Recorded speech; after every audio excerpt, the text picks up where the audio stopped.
یہ دور وہی تو ہے، مگر جو اس دور میں نفس پر قابو پا کر انگارہ ہاتھ پر رکھے تو اللہ تو وہی ہے جس نے پہلوؤں کو نوازا اور اب عمر کو نواز رہا ہے۔ بس یہی ایک صلہ نہیں تھا۔ زندگی میں پہلی بار عمر نے ایمان کی حلاوت کا مزہ چکھا۔ وہ نماز پڑھ رہا تھا، مگر کیا مزہ تھا نماز میں۔ اس نے سجدے میں سر رکھا، 3 بار پڑھا سبحان ربی الاعلیٰ، مگر اسے مزہ آیا۔ اس نے 7 بار پڑھا، مگر دل یہ کیسا سکون تھا جس کا ذائقہ آج عمر چکھ رہا تھا۔ وہ پڑھتا گیا لیکن تشنگی بڑھتی گئی، جتنا پڑھتا جا رہا تھا اتنا مزہ آ رہا تھا۔ اسے محسوس ہو رہا تھا جیسے اس کے چاروں طرف نور ہے، اس نور میں اللہ کا عرش سامنے ہے۔ اس کے روح میں احساس پیدا ہوا، اللہ میرے پاس ہے، مجھے دیکھ رہا ہے۔ اس کے جسم میں سرور بھری کپکپاہٹ کی لہر دوڑ گئی۔ اسے لگا جیسے نہ دیکھ کر بھی وہ اللہ کو دیکھ رہا ہے۔ عمر کے جسم کی کپکپاہٹ بڑھتی کی، آنکھوں میں محبت بھری نمی اتر آئی، لیکن اس کے لب تھوڑا سا مسکرائے۔ 2 رکعت نماز پڑھ کر وہ فارغ ہوا تو وہ وہیں بیٹھا بیٹھا اس کیفیت میں کھو گیا جو نماز میں تھی۔ اس نے زندگی بھر ایسی نماز نہیں پڑھی تھی۔ وہ حیران تھا اور خوش بھی۔ پہلی بار حلاوت محسوس ہوئی تھی، پہلی بار اسے محسوس ہوا وہ اللہ کے قریب ہو گیا ہے۔ اللہ کے قریب جو ہوا، اللہ نے مخلوق کو حکم دیا کہ میری قربت چاہتا ہے تم اس کی قربت چاہو۔ مباحثہ تو بہانہ تھا، وہی عمر تھا جسے کوئی نہیں جانتا تھا، وہی عمر ہے جس کے ساتھ DCO تک بیٹھنا چاہتا ہے۔ یہ سارے کھیل تو اللہ کے تھے، اپنے بندے کی عزت بندوں کے دل میں جو ڈالنا تھی، مگر سبب آئزہ بنی، سبب کلیم بنا، سبب یونیورسٹی کی انتظامیہ بنی، سبب DCO بنا، سبب مباحثہ بنا۔ ان سب کو عمر نہیں جانتا تھا، مگر پلان اللہ کا تھا۔ بے شک جب وہ چاہتا ہے ایسی جگہ سے راستے نکالتا ہے جس کا کوئی وہم و گمان بھی نہیں کر سکتا۔ عمر نے وقت دیکھا تو حیران رہ گیا، اس کو پورے 32 منٹ لگے تھے 2 رکعت پڑھنے میں، مگر عمر کو وقت کا پتہ ہی نہیں چلا۔ وہ سمجھ گیا تھا حلاوت کا ذکر کرتے وقت بابا پر رکت کیوں طاری ہوئی تھی، کیونکہ حلاوت ایمان کو لفظوں میں بیان نہیں کیا جا سکتا، سمجھایا نہیں جا سکتا، اسے تو بس کما کر محسوس کیا جا سکتا ہے۔ عمر کو اب محسوس ہو رہا تھا، مگر نہیں، ابھی صلہ باقی تھا۔ آج کے دور میں اتنی محنت جہاں نظر کی حفاظت ممکن نہیں، جہاں کان کی سماعت محفوظ نہیں، عمر نے 1 ماہ اپنے نفس پر ایسا قابو پایا کہ سارے اعضاء کو اللہ کی مرضی کے تابع کر دیا۔ صلہ ابھی باقی تھا۔ ایک بہت بڑا مجمع لگا تھا، مجمع کے درمیان میں ایک اونچا سا سٹیج تھا جس تک پہنچنے کے لیے کوئی سیڑھی نہیں تھی۔ سب کی نظریں اور ہاتھ آسمان کی طرف اٹھے تھے، ہر کوئی ہاتھ اوپر کیے سٹیج تک پہنچنے کی کوشش میں تھا۔ عمر بھی اس مجمع میں کھڑا تھا، سب کی نظریں اس سٹیج پر کھڑی نورانی شخصیت پر تھی۔ عمر بھی سر اٹھائے سٹیج کی طرف دیکھنے لگا۔ اچانک اس ہستی کا ہاتھ عمر کو ایک پل کے لیے اپنی طرف تھوڑا سا بڑھتا نظر آیا، اور دوسرے ہی لمحے، پلک جھپکنے سے بھی کم لمحے میں عمر نے خود کو سٹیج پر پایا۔ عمر نے نیچے دیکھا تو تا حد نظر اسے لوگ ہی لوگ نظر آئے جو اسی کوشش میں تھے کہ انہیں بھی سٹیج پر آنے کا موقع مل جائے۔ عمر نے سامنے کھڑی نورانی شخصیت کو دیکھا، انہوں نے پیچھے جانے کا اشارہ کیا۔ عمر پیچھے چلا تو دیکھا سٹیج پر ایک راستہ تھا جو نہ جانے کہاں جا رہا تھا۔ اس راستے کے سرے پر ایک اور حسین شخص کھڑا تھا۔ اس شخص نے عمر کو اس راستے پر چلنے کا اشارہ کیا تو عمر اس راستے پر ہو لیا۔ اچانک عمر کی آنکھ کھلی تو اس نے خود کو اپنے بستر پر پایا۔ اس کا پورا جسم کانپ رہا تھا۔ کچھ دیر تو وہ سکتے کی حالت میں بیٹھا تھا، خواب کے بارے میں سوچتا رہا، پھر ہڑبڑا کر اٹھا۔ تہجد کا وقت تھا۔ اس نے جلدی سے وضو کیا اور بجائے نماز پڑھتا سیدھا سجدے میں جا گرا۔ وہ بلک اٹھا، تڑپ کر رونے لگا، آنکھوں سے آنسو خود بخود بہنے لگے۔ سٹیج پر موجود کھڑے شخص حضرت بلال حبشی تھے۔ اسے حضرت محمد کی زیارت نصیب ہوئی تھی۔ یا اللہ، میں اتنا گنہگار، تو نے مجھے یہ سعادت بخشی۔ کہاں میں عام سا بندہ، کہاں اتنی بڑی سعادت۔ جتنا وہ یہ سوچتا اتنا اس کا رونا بڑھتا جا رہا تھا۔ روتے روتے اس کی ہچکی بن گئی، شدت جذبات سے اس کی زبان خاموش ہو گئی، اس کے پاس الفاظ ختم ہو چکے تھے، مگر اس کے آنسو اور اس کے جسم کا روح تڑپ رہا تھا۔ اسے لگا سجدے میں کافی نہیں، وہ اوندھا لیٹ گیا اور دونوں ہاتھ جوڑ کر سر آگے بڑھا کر اپنا منہ زمین پر رکھ دیا۔ بے اختیار اس کی زبان سے واسطے نکلنے لگے۔ یا اللہ، تجھے تیری عظیم رحمت کا واسطہ، یا اللہ تجھے تیری کبریائی کا واسطہ، یا اللہ تجھے تیرے حبیب کا واسطہ، یا اللہ مجھے نہیں پتا میں کس چیز کا واسطہ دوں، مگر اتنا کہوں گا، اے پروردگار، اے ارحم الراحمین، جو دولت مجھے دی ہے وہ کبھی مت چھینا مجھ سے۔ یا اللہ بے شک ساری زندگی میری کوئی دعا قبول نہ کرنا، آج بس ایک دعا قبول کر لے۔ مجھے اب خود سے دور قیامت کے دن مجھے اپنے اور اپنے حبیب کے آگے شرمندہ مت ہونے دینا۔ یا اللہ مجھے خود سے دور مت کرنا۔ یا اللہ جانے انجانے میں مجھ سے کوئی گناہ ہو جائے تو معاف کر دینا، بس مجھے خود سے دور مت کرنا۔ شدت جذبات سے عمر کا گلا رند گیا، الفاظ نکلنا بند ہو گئے، مگر اس کا روح روح تڑپ کر یہی فریاد کرتا رہا اور وہ ہاتھ باندھے اونتے منہ زمین پر لیٹا رہا۔ اس نے تو بس دنیاوی آنکھ بند کی تھی، دنیاوی کان بند کیے تھے، دنیاوی زبان کو تالا لگایا تھا، مگر اللہ نے اس کی روح کو یہ سب کچھ عطا کر دیا۔ جو کام جتنا مشکل ہو اس کا صلہ بھی اتنا ہی عظیم ہوا کرتا ہے۔ اس نے پرفتن دور میں نفس کو وہ لگام ڈالی تھی جو دوسروں کے نزدیک ناممکن تھی، مگر اب وہ حلاوت ایمان چکھ رہا تھا، اس صبر کا انتہائی لذیذ و شیریں پھل چکھ رہا تھا۔ اور ایمان والیوں سے کہہ دو کہ اپنی نگاہ نیچے رکھیں اور اپنی عصمت کی حفاظت کریں اور اپنی زینت کو ظاہر نہ کریں۔ اے نبی صلی اللہ علیہ وسلم، مومن مردوں سے کہو کہ اپنی نظریں بچا کر رکھیں اور اپنی شرمگاہوں کی حفاظت کریں، یہ ان کے لیے زیادہ پاکیزہ طریقہ ہے۔ جو کچھ وہ کرتے ہیں اللہ اس سے باخبر ہے۔ یہ کیسے ہو سکتا ہے کوئی کائنات کی سب سے سخی اور سب سے غیرت والی ہستی رب العالمین کے لیے کوئی اپنے نفس کی قربانی دے اور وہ اس کا بدلہ نہ دے؟ وہ تو بڑھا چڑھا کر دینے والی ہستی ہے، کوئی ذرا سی قربانی دے تو صحیح، وہ خزانے لٹا دے گا، ایسے خزانے جس کی لذت دنیا کے خزانوں سے الگ اور منفرد ہے۔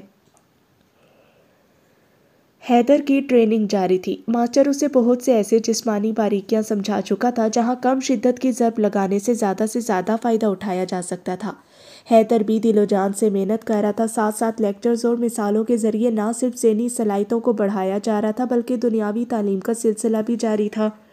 جس کی زندگی میں کوئی مقصد نہ ہو وہ بیکار ہی زندگی گزارتا ہے۔ سوچو ذرا، کھانا پینا سونا، اسی سوچ میں رہنا، مستقبل کے لیے جوڑنا، مطلب ساری زندگی اگر انہی کاموں میں گزر جائے تو جانوروں اور انسانوں میں کیا فرق رہ جاتا ہے؟ ماسٹر اپنی مخصوص کرسی پر براجمان تھے، حیدر سامنے بیٹھا ساری باتیں ذہن نشین کرنے کی کوشش میں مصروف تھا۔ جانور بھی کھاتے ہیں، پیتے ہیں، بچے پالتے ہیں اور اسی روٹین میں مر جاتے ہیں۔ آج کل 70% انسان بھی ایسے ہیں جو جانوروں کی طرح زندگی گزارتے ہیں اور مر جاتے ہیں۔ ماسٹر نہ جانے کیا ذہن نشین کروانے کی کوشش کر رہا تھا۔ دیکھو، ماسٹر نے سیدھا ہوتے ہوئے کہا، 3 قسم کے جانور ہوتے ہیں، نمبر 1 چارہ خور، نمبر 2 درندے، نمبر 3 موذی۔ 3 طرح کے ہی ایسے انسان بھی ہوتے ہیں جو دکھتے تو انسان ہیں مگر اصل میں وہ یہی جانور ہوتے ہیں۔ 3 اقسام ابھی بتا چکا ہوں، ماسٹر نے کہا۔ مجھے نہیں سمجھ آئی، حیدر نے شرمندے سے لہجے میں کہا۔ میں سمجھاتا ہوں۔ پہلی قسم کے جانوروں کو دیکھو، وہ چارہ اور اناج وغیرہ کھاتے ہیں، جس قسم کا بھی دے دیا جائے ان کو مطلب صرف پیٹ بھرنے سے ہوتا ہے۔ اسی طرح کے کچھ انسان ہوتے ہیں جن کا مقصد صرف اپنا پیٹ بھرنا ہوتا ہے، چاہے حلال ہو یا حرام۔ وہ کہتے ہیں بس ملتا جائے، مال و دولت بڑھتی جائے۔ ایسے انسانوں میں دوسروں کا احساس نہیں ہوتا۔ ان انسانوں اور چارہ خور جانوروں میں کوئی فرق نہیں۔ اب آ جاؤ نمبر 2، درندے۔ یہ ایسے جانور ہیں جو اپنا پیٹ بھرنے کی خاطر دوسروں کو مار دیتے ہیں۔ اسی طرح انسان نما جانور ہوتے ہیں جو اپنے فائدے کے لیے دوسروں کا حق مارتے ہیں۔ دوسروں کا نقصان ہوتا ہے ہو جائے مگر اپنا فائدہ ہو جائے۔ آج کل ایسے جانور نما انسانوں کی بہتات ہے۔ نمبر 3 موذی جانور۔ یہ وہ جانور ہیں جو اپنا فائدہ ہو یا نہ ہو دونوں صورتوں میں دوسرے کا نقصان کرتے ہیں، مثلاً سانپ، بچھو وغیرہ، جو اوروں کو ڈستے ہیں۔ حالانکہ ڈسنے سے ان کا پیٹ نہیں بھرتا لیکن وہ اپنی فطرت کے مطابق ایسا کرتے ہیں۔ اسی طرح انسان نما موذی جانور بھی ہوتے ہیں جو فائدہ ہو یا نہ ہو لیکن دوسرے انسان کو ڈستے ہیں۔ حسد، غیبت کرنا، چغلی کرنا، راہ چلتے کسی کی گاڑی کا شیشہ توڑ دینا، کسی کو کسی کے خلاف بھڑکانا وغیرہ۔ ماسٹر نے حیدر کو سمجھاتے ہوئے کہا، سب سے بہترین انسان وہ ہوتا ہے جس کی زندگی میں کوئی مقصد ہو اور اس کا وہ مقصد انسان کی دنیا میں آنے کے مقصد کے سے مطابقت رکھتا ہو۔ یہ کوئی زندگی نہیں بچپن سے ہی بچے کے ذہن میں بٹھا دیا جائے کہ پڑھو گے تو اچھی نوکری ملے گی۔ یہ جاہلانہ طرز عمل ہے، اسی لیے میں تم کو نصیحت کر رہا ہوں، اپنی زندگی کا کوئی مقصد طے کر لو۔ ماسٹر نے حیدر کو پرزور لہجے میں کہا۔ ماسٹر، آپ کی زندگی کا کیا مقصد ہے؟ حیدر نے پہلی بار سوال پوچھتے ہوئے کہا۔ ماسٹر حیدر کا سوال سن کر چپ سا ہو گیا۔ ایک زوردار تھپڑ سے خولا کو ہوش آیا۔ پہلے تو اسے سمجھ نہیں آیا کہ وہ کہاں ہے، مگر پھر دھیرے دھیرے اس کی آنکھوں میں شعور کی روشنی واپس آنے لگی۔ آنکھیں کھول کے سامنے قاسم پھنکارتا ہوا نظر آیا۔ خولا نے بھی اختیار کھڑا ہونا چاہا تو اس پر یہ انکشاف ہوا کہ وہ کرسی سے بندھی ہے۔ اس نے خود پر نظر ڈالی، سب کچھ صحیح سلامت تھا، بس اس کا نقاب نوچ کر پھینک دیا گیا تھا جو خولا کے سامنے زمین پر پڑا تھا۔ اس کے سر کی پچھلی جانب ابھی تک درد کی ٹیسیں ابھر رہی تھی۔ اپنی بے بسی کی حالت دیکھ کر خولا نے ہونٹ بھینچ لیے۔ مجھے نچائے گی، مجھے نچائے گی، قاسم نے غصے سے چلاتے ہوئے کہا۔ ایک اور زوردار تھپڑ خولا کے منہ پر دے مارا۔ خولا کو لگا جیسے اس کے رخساروں میں آگ سی بھر گئی ہے۔ اسے اپنے منہ میں خون کا ذائقہ محسوس ہوا۔ کمرے میں نعمان اور 3 گارڈز بھی موجود تھے جو خاموشی سے یہ تماشا دیکھ رہے تھے۔ مجھے رسوا کیا تھا، اب دیکھ میں تجھے کیسے رسوا کرتا ہوں۔ تیرا وہ حشر کروں گا کہ تم موت کی بھیک مانگنے پر مجبور ہو جائے گی، مگر میں تجھے ماروں گا نہیں، سسکا سسکا کر زندہ رکھوں گا، قاسم نفرت سے بھرے لہجے میں کہتے ہوئے اپنے خطرناک ارادوں کو ظاہر کر رہا تھا۔ بزدلوں کی طرح کیوں بات کر رہے ہو؟ مجھے کھول دو۔ ایک مرد ہو کر ایک لڑکی کو باندھ کر بات کر رہے ہو؟ ہمت ہے تو مجھے کھولو پھر بات کرو، خولا نے سخت لہجے میں کہا۔ وہ کیا ہے تمہیں باندھ کر آسانی سے میرے مقصد پورے ہو سکتے ہیں؟ تم اچھلو گی کودو گی تو ایسے وقت لگے گا جو میرے پاس نہیں ہے۔ ہاں، مقصد پورے ہونے کے بعد کھول دیا جائے گا، اس وقت تمہاری اچھل کود بھی دیکھ لیں گے، قاسم نے شیطانی مسکراہٹ سے کہا اور خولا کی طرف بڑھنے لگا۔ خولا کانپ گئی، چاہے وہ جتنی بھی بہادر تھی، آخر تھی تو ایک لڑکی ہی، اور لڑکی کی عزت ہی اس کے لیے سب کچھ ہوتی ہے۔ اگر وہ آزاد ہوتی تو اور بات تھی، اسے دھوکے سے پکڑا گیا تھا، ورنہ وہ مر جاتی، زندہ ان کے ہاتھ نہ آتی۔ اسے بے اختیار بابا کے وہ سبق یاد آنے لگے جو بابا نے دیے تھے۔ کتنے ہی ایسے اسباق تھے جنہیں وہ نظر انداز کر چکی تھی، اور اب احساس ہو رہا تھا بابا کی باتوں کی سمجھ اب آ رہی تھی۔ قاسم قریب آ کر خولا کی آنکھوں میں آنکھیں ڈال کر کہنے لگا، وہ ڈیٹا کہاں ہے؟ کیوں چرایا تھا؟ کس کو دیا؟ سارے سوالوں کے جوابات دینا شروع کر دو، ورنہ تم جانتی ہو تمہارے ساتھ کیا کچھ ہو سکتا ہے۔ ویسے بھی تم کافی حسین ہو، نہ جانے اتنے حسن کو چھپا کر کیوں رکھتی ہو؟ قاسم شیطانی انداز میں ہنسا۔ خولا کا دل چاہا اس کے منہ پر تھوک دے، مگر اس نے بڑی مشکل سے خود کو ایسے کرنے سے روکا، کیونکہ اگر وہ ایسا کرتی تو قاسم طیش میں آ کر انتہائی قدم اٹھا سکتا تھا۔ کیا تم وعدہ کرتے ہو کہ اگر میں سب سچ بتا دوں تو تم مجھے بنا ہاتھ لگائے واپس جانے دو گے؟ خولا نے قاسم کو دیکھتے ہوئے کہا۔ ہاں ہاں، کیوں نہیں، تم باعزت طریقے سے واپس جا سکو گی، قاسم نے یقین دلاتے ہوئے کہا، مگر خولا جانتی تھی یہ جھوٹ ہے، وہ اب اتنی آسانی سے خولا کو جانے نہیں دے گا۔ خولا نے دل ہی دل میں ارادہ کیا کہ وہ مر جائے گی لیکن قاسم کے کسی مقصد کو پورا نہیں ہونے دے گی، لیکن مسئلہ یہ تھا کہ وہ بے بس تھی۔ کاش وہ آزاد ہوتی، اے اللہ تو ہی میری مدد فرما، کاش بابا جانی کو پتہ چل گیا ہو، کاش وہ کچھ کر دے، زرار بھی اسے ڈھونڈ رہا ہوگا۔ جب انسان کچھ کر نہ پائے تو یہ کاش اور اس طرح کے خیالات جنم لینا شروع کر دیتے ہیں۔ سر، باہر ایک شخص آپ سے ملنے آیا ہے، میں نے اسے کہا ہے آپ یہاں نہیں ہیں، لیکن وہ کہہ رہا ہے کہ ان سے رابطہ کرو، بہت ضروری بات کرنی ہے۔ مزید اس کا کہنا ہے کہ جو لڑکی قاسم صاحب کی دشمن ہے اس سے میری بھی پرانی دشمنی ہے، میں قاسم صاحب کو سچ کچھ بتانا چاہتا ہوں کہ وہ لڑکی کون ہے، کس گروہ سے تعلق رکھتی ہے، تاکہ اسے قابو کرنے میں دونوں ایک دوسرے کی مدد کر سکیں۔ انٹر کام پر گیٹ پر موجود گارڈ اطلاع دیتے ہوئے کہا۔ قاسم نے چونک کر وہ اطلاع سنی اور اپنے فارم ہاؤس پر موجود تھا۔ یہ کون ہو سکتا ہے؟ قاسم نے نعمان کی طرف دیکھتے ہوئے پوچھا۔ مجھے کیا پتا، لیکن دشمن کا دشمن دوست ہوتا ہے، یہ لڑکی جو بھی بتائے گی ہمیں پتہ لگانے میں وقت لگے گا کہ یہ سچ کہہ رہی ہے یا جھوٹ، ہو سکتا ہے یہ شخص کچھ بتا سکے۔ نعمان نے اپنی رائے دیتے ہوئے کہا۔ اس کی تلاشی لیے؟ قاسم نے گیٹ پر موجود گارڈ سے انٹر کام پر پوچھا۔ یس سر، اس کے پاس کچھ نہیں ہے، بس ایک پلاسٹک کی پانی والی گن ہے جو عام طور پر بچوں کے پاس ہوتی ہے، بس سائز میں بچوں والی گن سے کافی بڑی ہے، چیک کر لیا گیا ہے، اس میں واقعی پانی ہے، ٹرانسپیرنٹ پلاسٹک ہے اس لیے سب واضح نظر آ رہا ہے، اس کے اندر کوئی دھاتی پرزہ نہیں۔ اس کا کہنا تھا اس نے یہ گن اپنے بھتیجے کے لیے خریدی ہے۔ گارڈ نے بریف کرتے ہوئے کہا۔ اوکے، اسے اندر بھجوا دو، قاسم نے ہدایت دیتے ہوئے کہا۔ خولا بھی یہ ساری باتیں سن رہی تھی، وہ حیرت سے سوچنے لگی یہ کون ہو سکتا ہے، اس کی کیا دشمنی خولا سے؟ ذہن پر بہت زور دیا مگر خولا کو یاد نہیں آیا کہ اس کی کس سے دشمنی ہے، اور خولا کو پتہ تک نہیں۔ تھوڑی دیر بعد ایک گارڈ ایک اجنبی شخص کو لے کر اندر کمرے میں داخل ہوا، نوادر کو کمرے میں چھوڑ کر واپس چلا گیا۔ اجنبی شخص عام سا معلوم ہوتا تھا، ایک لمبا سا اوور کوٹ پہنا تھا، ہاتھ میں پانی والی گن جس میں پانی چھلکتا نظر آ رہا تھا، سر پر لمبی سی ٹوپی، عجیب سا حلیہ تھا جیسے کوئی سٹیج پر شو کرنے والا جادوگر ہو۔ اجنبی نے کمرے میں موجود لوگوں کو ایک نظر دیکھا، 2 گارڈز کے ہاتھوں میں اسلحہ تھا، ان پر ایک پل کے لیے اس کی نظر ٹکی اور پھر اس کی نظر کرسی پر بندھی خولا پر پڑی۔ آہا کیا بات ہے، اب آئی اونٹنی پہاڑ کے نیچے بڑی اچھل کود کرتی تھی، آج لگ گیا پتا اچھل کود کا نتیجہ یہی ہونا تھا تیرے ساتھ۔ وہ ہاتھ نچاتا ہوا لڑاکا عورت کی طرح خولا کو کوسنے لگا۔ خولا نے حیرت سے عجیب حرکتیں کرتے اس شخص کی طرف دیکھا جسے وہ جانتی تک نہیں تھی۔ یہ میری طرف سے، یہ کہہ کر اس نے پانی والی گن کا رخ خولا کی طرف کر کے ٹریگر دبایا تو پانی کی ایک بڑی پھوار خولا کے منہ سے ٹکرائی اور پانی خولا کے منہ سے ٹپکنے لگا۔ بے اختیار خولا کی آنکھیں بند ہوئی کچھ سیکنڈز کے لیے۔ کون ہو تم؟ اس لڑکی سے کیا دشمنی ہے؟ کیا جانتے ہو اس کے بارے میں؟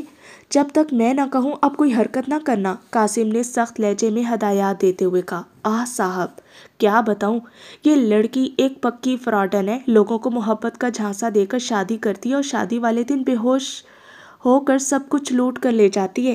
اس کے ساتھ اس کا گروہ بھی ہے۔ ہائے، اس فراڈن نے میری عمر بھر کی پونجی لوٹ لی، مگر مجھے اس کا دکھ نہیں۔ ارے اس نے تو دل توڑا ہے، میں تو محبت کرنے لگا تھا اس سے۔ او بے وفا، تو ایک بار کہتی میں جان بھی ہنستے ہنستے لٹا دیتا، دولت کی تو کیا اوقات۔ اجنبی شخص چوکڑی مار کر نیچے بیٹھ گیا اور سر پیٹتے ہوئے دہائیاں دینے لگا۔ قاسم اور نعمان حیرت سے اس شخص کو دیکھنے لگے، جبکہ خولا بھی بے یقینی سے اس شخص کو دیکھ رہی تھی جسے پہلے کبھی دیکھا نہیں اور وہ اس پر کیا کیا الزام لگا رہا ہے۔ لیکن خولا چپ رہی، وہ جو بھی تھا اس کے بہانے اس کا برا وقت کچھ دیر کو ٹل رہا تھا۔ دل میں کہنے لگی، یا اللہ، بابا یا زرار پولیس لے کر آ جائیں، کچھ بھی کریں، مجھے بچا لیں۔ تم کون ہو؟ کیا کرتے ہو؟ تمہارے ساتھ اس نے ایسا کب کیا؟ قاسم نے دلچسپی سے پوچھا۔ میں ایک جادوگر ہوں اور لاہور میں اسٹیج شو کرتا ہوں، میرے ساتھ فراڈ کر کے یہ وہاں سے بھاگ گئی۔ ہائے بے وفا، عشق نے بے وقوف بنا دیا غالب، ورنہ ہم بھی جادوگر تھے کام کے۔ اجنبی نے غالب کے شعر کے پرخچے اڑاتے ہوئے اس کا پوسٹ مارٹم کیا۔ صاحب میں بہت بڑا جادوگر ہوں، اسٹیج پر کبھی اصل جادو نہیں دکھاتا، مگر آج یہاں اس جادو کے ذریعے اس لڑکی کو ہمیشہ کے لیے قید کر لوں گا، اس کی جان کسی طوطے میں ڈال دوں۔ اجنبی غصے سے لال پیلا ہوتا کھڑا ہو گیا۔ خولا حیرت سے اس پل پل میں رنگ بدلتے شخص کو دیکھ رہی تھی۔ کیا تم پاگل ہو؟ اس دور میں جادو جیسی کوئی چیز نہیں ہوتی، ہمیں اس لڑکی کے بارے میں جو پتا ہے وہ بتا، اور یہاں سے دفع ہو جاؤ، ورنہ یہ نہ ہو تمہارا نام و نشان بھی نہ ملے کسی کو، نعمان نے سخت لہجے میں کہا۔ نعمان کی بات سن کر اجنبی اچھل پڑا اور غضبناک ہو کر بولا، اتنی بڑی گستاخی دور حاضر کے مہان ترین جادوگر کی شان میں، اتنی بڑی گستاخی جس سے افریقہ کے سرخ جنگل کی کالی دلدل کی خون آشام بدروحیں بھی پناہ مانگتی ہیں۔ یہ مہان ترین جادوگر اس گستاخی کو برداشت نہیں کرے گا، ورنہ عمر و عیار کی روح اپنے شاگرد سے شرمسار ہو جائے گی۔ اجنبی نے تقریباً ناچتے ہوئے کہا، اس کے چہرے کے عضلات پھڑکنے لگے۔ یو شٹ اپ، جو پوچھا ہے وہ بتاؤ، ورنہ الٹا لٹکنے کے لیے تیار ہو جاؤ، ہم خود ہی تم دونوں سے سب کچھ اگلوا لیں گے، نعمان چیخ کر بولا۔ خولا بھی حیرت اور بے یقینی سے اجنبی کو دیکھ رہی تھی اور سوچ رہی تھی، کیا یہ شخص پاگل ہے؟ بس اب یہ میری کواری عزت کا سوال ہے، جب تک اپنا جادو نہیں دکھاؤں گا کچھ نہیں بتاؤں گا، چاہے مر جاؤں۔ یہاں ایک پانی کا جگ رکھا نظر آ رہا ہے، ایک اور جگ لے کر آؤ پانی کا، پھر میرا جادو دیکھو، میں سب کچھ خود ہی بتا دوں گا۔ اجنبی نے بگڑے ہوئے لہجے میں کہا، جاؤ ایک جگ پانی لے آؤ۔ قاسم نے ایک گارڈ کو اشارہ کیا۔ غالباً اس کے ذہن میں تھا کہ ایک تو دلچسپ تماشا دیکھنے کو ملے گا، دوسرا اجنبی اس کے بعد سب کچھ بتا دے گا۔ تھوڑی ہی دیر میں گارڈ شیشے کے جگ میں پانی لے آیا۔ اب بدروحوں کی چیخیں سنائی دیں گی، باہر بھی آوازیں جائیں گی، اجنبی نے پریشانی کے تاثرات سے کہا۔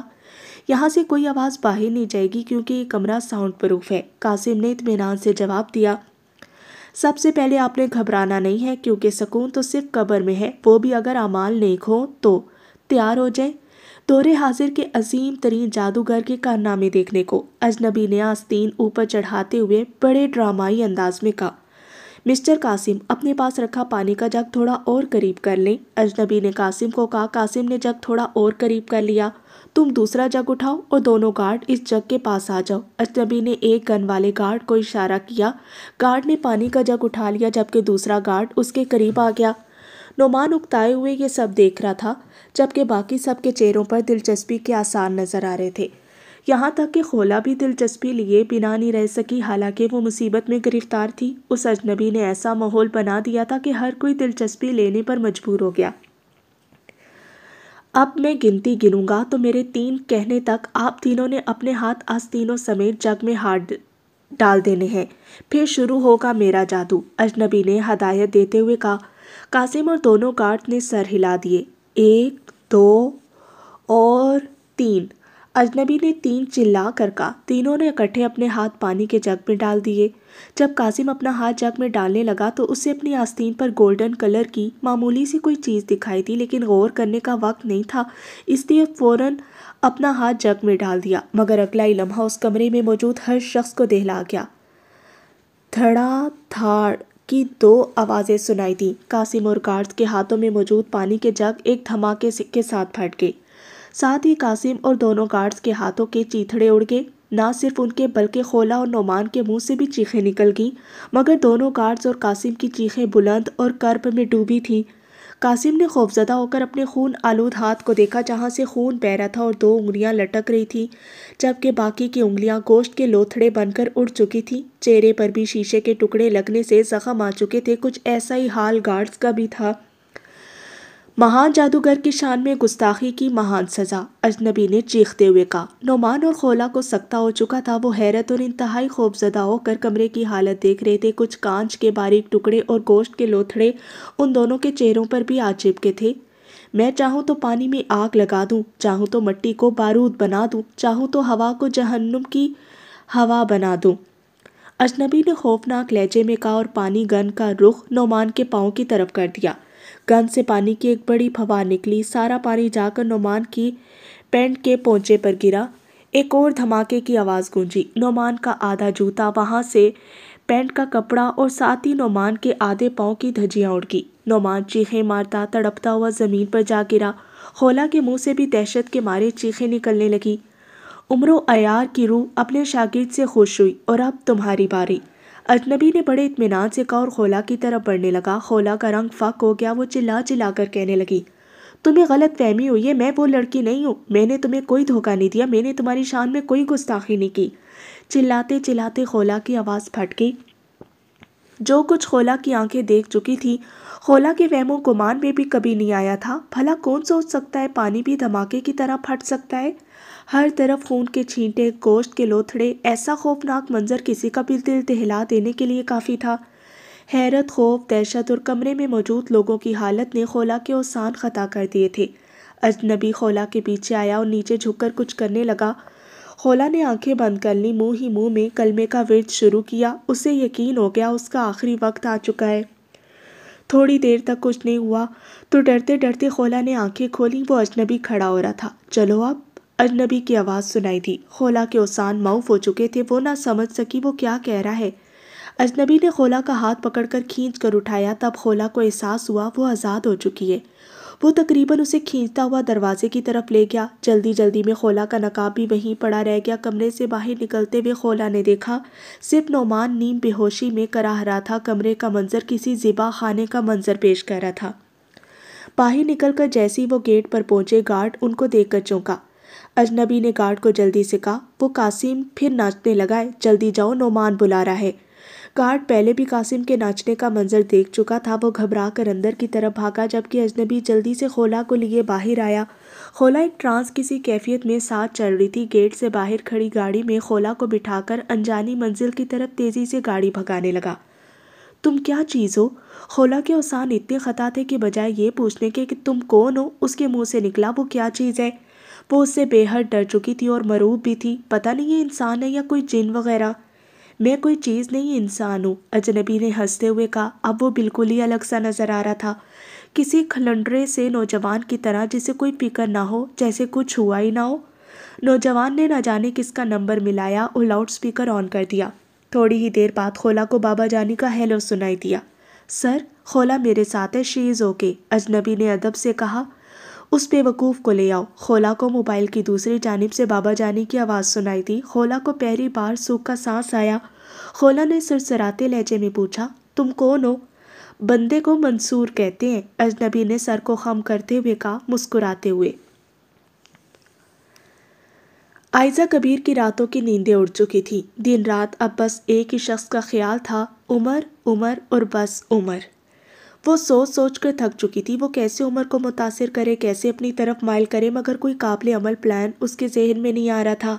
آج آ کر اس کے ذہن میں یہی بات آ رہی تھی کہ خود عمر کے سامنے جا کر اس سے محبت کا اظہار کر دے، لیکن اس معاملے میں انا آڑے آ رہی تھی۔ وہ خود جا کر کیسے یہ سب کہے؟ رات کے 2 بج رہے تھے، ہر طرف سناٹا تھا۔ لائٹ آف کیے وہ بیڈ پر اوندھے منہ لیٹی کب سے یہی سوچ رہی تھی۔ سوچ سوچ کر اس کے سر میں درد ہونے لگ گیا تھا۔ آخر اس نے اپنی انا قربان کرنے کا فیصلہ کر لیا اور پہلا موقع ملتے ہی عمر سے بات کرنے کا فیصلہ کر لیا۔ عمر کا جوش قابل دید تھا، وہ بڑا پرجوش ہو کر بابا سے ملنے جا رہا تھا۔ یہ 1 مہینہ اسے اپنی زندگی کے بہترین دن لگنے لگے۔ کتنا کچھ پایا تھا اس نے، ایسی لذتیں چکھی تھی جن کا ذائقہ دنیا کی ہر چیز سے افضل تھا۔ یہ سب کچھ اسے بابا کی بدولت ہی ملا تھا۔ مگر بابا ہیں کون؟ عمر کی ذہنی روح بھٹکی، ان کا نام کیا ہے؟ وہ مہینے میں صرف 2 دن کیوں ملتے ہیں؟ باقی پورا مہینہ کہاں رہتے ہیں؟ کیا ان کی بھی کوئی فیملی ہے؟ کیا بابا کے بچے بھی بابا کی طرح ہوں گے؟ یہ سارے سوالات عمر کے ذہن میں گونجنے لگے۔ پتہ نہیں بابا کی زندگی میں کیا کیا راز چھپے ہیں۔ وہ سوچنے لگا وہ تو کچھ بھی نہیں جانتا ان کے بارے میں، لیکن بابا عمر کے بارے میں سب جانتے تھے۔ عمر کو یاد تھا آج بھی زندگی کا وہ دور جسے وہ اپنی زندگی کا بدترین دور سمجھتا تھا۔ عمر ایک ایلیٹ کلاس کا اکلوتا چشم و چراغ تھا۔ اس کے ماں باپ اس سے بہت پیار کرتے تھے۔ ابو ایک مشہور کمپنی کے مالک تھے جنہیں باہر آکسفورڈ کی یونیورسٹی میں ایک کینیڈین لڑکی پسند آ گئی۔ حقیقت میں کینیڈین لڑکی کو عمر کے ابو پسند آئے تھے جو مشرقی روایات کا پاس آکسفورڈ میں ہوتے ہوئے رکھ رہے تھے۔ عمر کی ماما کرسچن تھی جو اس شرط پر مسلمان ہونے کو تیار تھی کہ اگر عمر کے والد اس سے شادی کریں۔ عمر کے ابو نے گھر بات کی لیکن دادا ابو نہ مانے، تو عمر کے ابو نے اس لڑکی سے وقت لیا اور پاکستان آ کر دادا ابو کا ہاتھ بٹانے لگے، مگر شادی کرنے پر نہ مانے۔ 2 سال بعد دادا ابو کے انتقال کے بعد دادی اماں کی اجازت سے عمر کے والد جہاں داد نے عمر کی والدہ لیونا سے شادی کر لی، جو مسلمان ہو کر مریم بن گئی تھی۔ 2 سال بعد عمر پیدا ہوا۔ عمر ابھی 6 سال کا ہوا تھا کہ دادی اماں کا انتقال ہو گیا۔ جہاں داد کی فیملی ایک مکمل خوشحال فیملی تھی، وہ لوگ چھٹیوں میں کینیڈا چلے جاتے تھے، جہاں خدیجہ کے والد ایک فٹنس اور مارشل آرٹ اکیڈمی میں فٹنس ٹرینر اور مارشل آرٹس ٹیچر تھے۔ عمر 20 سال کا تھا جب اس کے امی ابو ایک روڈ ایکسیڈنٹ میں گزر گئے۔ اس کے بعد عمر ایک بدترین دور سے گزرا۔ ڈپریشن کی وجہ سے خودکشی کا سوچنے لگا، لیکن اس کی ماما خدیجہ مسلمان ہونے کے بعد ایک بہترین مسلمان بنی تھی، اس لیے عمر کی تربیت بھی انہی خطوط پر ہوئی تھی۔ اس لیے وہ اپنے خیال کو عملی جامہ نہیں پہنا سکا۔ اتفاق سے ایک دن وہ انتہائی ڈپریشن کی حالت میں دوسرے شہر جا رہا تھا۔ راستے میں ایک مفلوق الحال عورت گاڑی کے سامنے آ گئی۔ عمر گاڑی روک کر اترا تو وہ عورت عمر کے قدموں سے لپٹ کر فریاد کرنے لگی۔ اس کا بچہ بہت بیمار ہے، اس کے پاس کوئی ذریعہ نہیں۔ بڑی مشکل سے وہ مین روڈ تک پہنچی، مگر نہ کوئی گاڑی رکی، نہ کسی نے کوئی مدد کی۔ عمر نے روڈ کنارے دیکھا تو 3-4 سال کا ایک ڈھانچہ نما بچہ پڑا تھا جو بے سود گھاس پر لیٹا تھا۔ عمر کو ترس آیا اور اس عورت کو لے کر نزدیکی ہاسپٹل لے گیا۔ علاج کے بعد عورت کو اس کے گاؤں جو مین روڈ سے بہت ہٹ کر تھا وہاں چھوڑنے گیا۔ گھر پہنچ کر عورت نے انتہائی شکر گزاری کا اظہار کیا اور پلو اٹھا کر عمر کو دعائیں دینے لگی، پھر بے اختیار اپنے بچے کو اٹھا کر چومنے لگی۔